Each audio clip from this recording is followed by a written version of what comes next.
Hello, students. Today the advanced programming in Java. Inheritance. In Java, the term inheritance refers to the adoption of all non-private properties and the methods of one class, superclass, by another class, subclass. जावा में inheritance की बातें हम non private properties method को adopt करेंगे, जिसमें जो class होगा वो सुपर क्लास होगा और उसके बाद जो अनदर क्लास होगा वो सब क्लास होगा. Inheritance is a way to make a copy of an existing class as the starting point of for another. जो इनहेरिटेंस है इसका मीन्स ये है कि किसी एक क्लास जो पहले से एग्जिस्टिंग है आपके जावा में, उसी को हम क्या करेंगे, उसकी कॉपी करके अनदर क्लास की तरह यूज़ करेंगे. In addition to the term sub class, inherited classes are also called derived classes. मतलब जो इनहेरिटेड क्लासेस कहलाएगी वो डिराइव्ड कहलाएगी. मीन्स हमने किसी क्लास को अपने हमारे जो कोडिंग के अकॉर्डिंग, हमारे गोल के अकॉर्डिंग उसको चेंज कर दिया. At this point, it may be helpful to distinguish inheritance from the interfaces. Interfaces define only the structure of the class members, while inherited classes include the actual code of the superclass. देखिए, inheritance जो है helpful है distinguish करने में interfaces को. interfaces में जो difference है उसको पता लगाने में बहुत ज़्यादा helpful है. और actually में क्या है कि interfaces जो है वो define करते हैं structure को, the class members, while the inherited classes include the actual code of the super class. super class का actual code जो होते हैं उनको define करते हैं. additionally inheritance more accurately the definition of a sub class.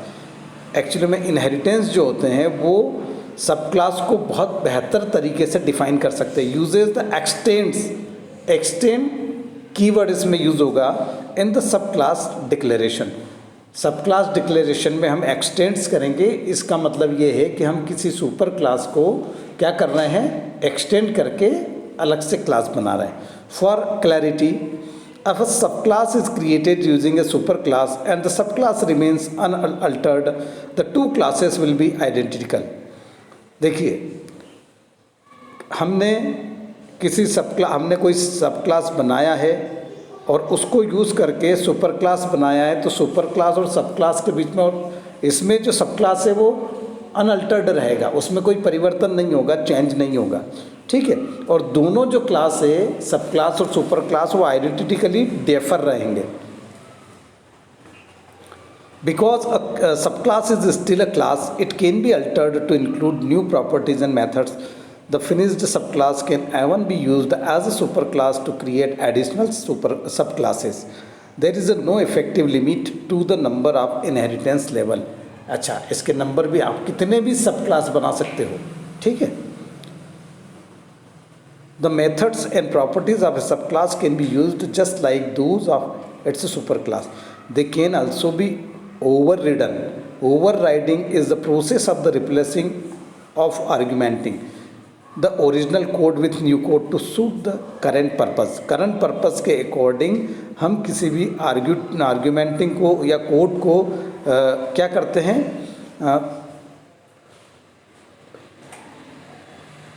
Overriding is the purpose, replace कर देते हैं. क्या करते हैं, रिप्लेस करके हम नए कोड डाल देते हैं. An overridden method signature in the sub class remains the same as the superclass, but the content of the method will be changed to meet the goal of the method in its new form.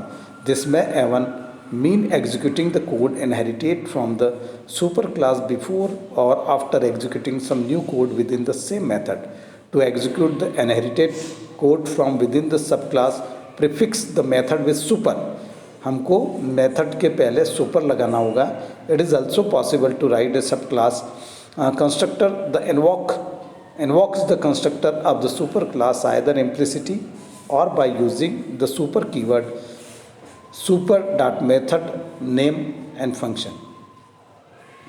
Why do this? हमको ऐसा क्यों करना पड़ता है, क्या ज़रूरत है इसकी? Inheritance promotes code reuse and the concept of generic to specific implementation. ये इनहेरिटेंस जो है प्रमोट करता है कोड को रीयूज़ करने के लिए और जेनरिक टू स्पेसिफिक उसमें जाता है। देखिए, अगर कोई कोडिंग पहले से कर रखी हो एक स्पेसिफिक फंक्शन के लिए जेनरिक है, मतलब उससे वही काम हो सकता है, उसमें थोड़ा सा चेंज करके आप अपने पर्पस को पूरा कर सकते हैं। Ideally, a superclass will be written at the most generic level. Subclass can then be created from the superclass with a finer, more specific purpose. An example of inheritance. Think of a door. एक दरवाजे के बारे में सोचिए. It doesn't matter what kind. ये matter नहीं करता है कि वो किस तरीके का दरवाजा है. All doors open and close. सारे दरवाजे खुलते हैं और बंद होते हैं. दरवाजों का काम क्या है ना? चाहे वो ग्लास का हो, चाहे दो पल्ले वाला हो, चाहे सिंगल हो, है ना, या ऑटोमेटिक डोर हो, कैसा भी हो, पर डोर का काम तो एक ही है ना, खुलना और बंद होना.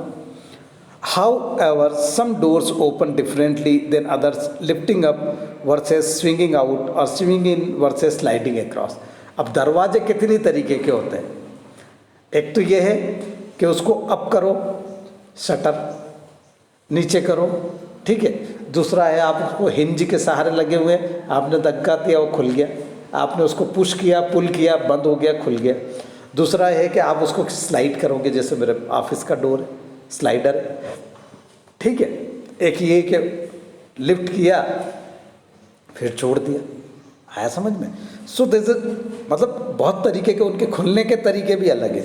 So let's say door is the super class for a door and it has an open method. सबसे बड़ी बात है कि जो डोर है वो सुपर क्लास हो गया और उसकी जो खुलने की जो मेथड है ओपन मेथड हो गई. The method is simple, it's only instruction is push. Method बहुत सिंपल है, उसका इंस्ट्रक्शन आपके दरवाज़ा खुलना है तो पुश करो, कहीं पर भी, या तो ऊपर पुश करो या नीचे पुश करो, है ना. आया समझ में? तो पब्लिक क्लास डोर हम क्या लेंगे, इसका अब बनाते हैं प्रोग्राम. पब्लिक क्लास, कोई भी इसमें पब्लिक क्लास का मीन्स है कि कोई भी इसमें इसको देख सकता है, इसको मॉडिफाई कर सकता है. डोर ले लिया, डोर को हमने डिफाइन कर दिया, पब्लिक वाइड ओपन. अब डोर के साथ हम क्या करने वाले हैं, उसको ओपन करवाने वाले हैं, ठीक है. अब पुश हमने लिख दिया, पुश करना हमारा वो हो गया जो काम उससे एग्जीक्यूट करवाना है, ठीक है. Push. Since this is just a generic door we will assume the.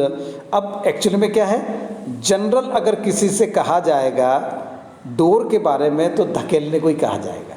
आया समझ में? जनरल जो डोर होते हैं इसको जेनरिक हो गया. हमेशा जो दरवाजे होते हैं पुश करके ही खोले जाते हैं. The actual open method must be overridden by a sub class as we see below.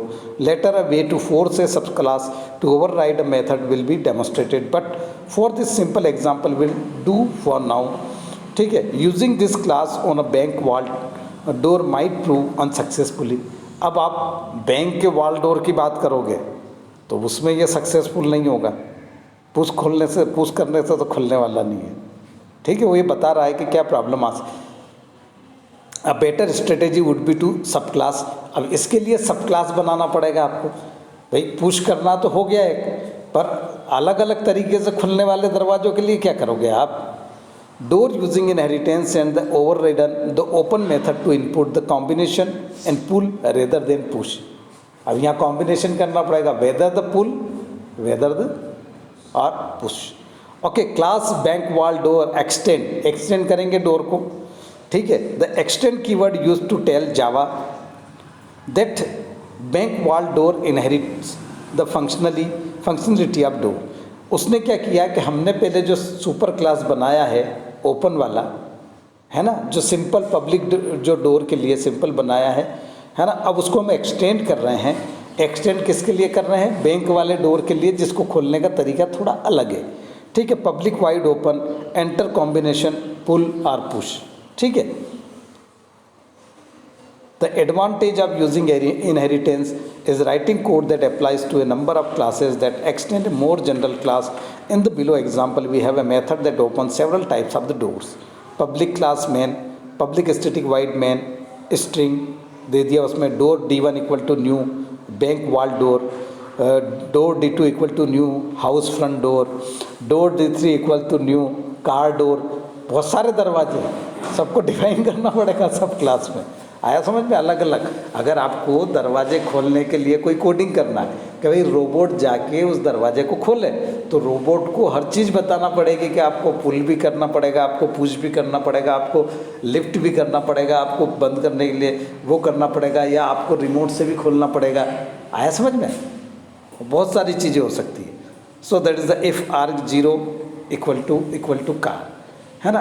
अगर आप एरे लेते हैं जीरो तो उसको कार दे दिया, D3 ओपन करना है, else if R zero bank आ गया तो D1 ओपन करना है, एल्स D2 ओपन करना है अदरवाइज। ठीक है। Notice that the open method doesn't know और care about the type of door. उसको ये मतलब नहीं है कि डोर के टाइप क्या है, उसको तो सिर्फ बता दिया कि आपको कार का दरवाजा ऐसा खोलना, उसका ऐसा खोलना। ठीक है। एनी क्लास दैट इज सब class from door using exchange door will use the open method to open it. Exercise: create a house front door class with an inheritance from the door class and open it. Assume the house door has a locked door knob and it swings into the house. Hint: your code should use the super keyword. देखिए, इसमें सबसे बड़ी बात है कि house का जो door है ना, वो डोर लॉक्ड है। ठीक है। और डोर नॉब उसके अंदर है। अभी तक पुश और पुल की बात हुई थी, ताले लगे हुए को कैसे खोलोगे? आ रहा, इसलिए आपको सुपर क्लास यूज़ करना पड़ेगा। एक्सरसाइज स्टार्ट कर देते हैं। Public class door, public wide open, push, bank wall door, extend door, public wide open. कोई चीज़ अच्छा, ये क्या चीज़ आ गई है?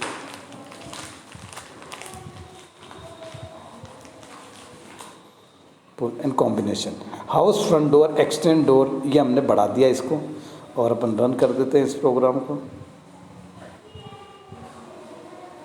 कुछ नहीं आया, नन फॉर दिस एक्सरसाइज, कुछ भी नहीं है। चलो आगे बढ़ते हैं। तो हमारा इनहेरिटेंस हो गया।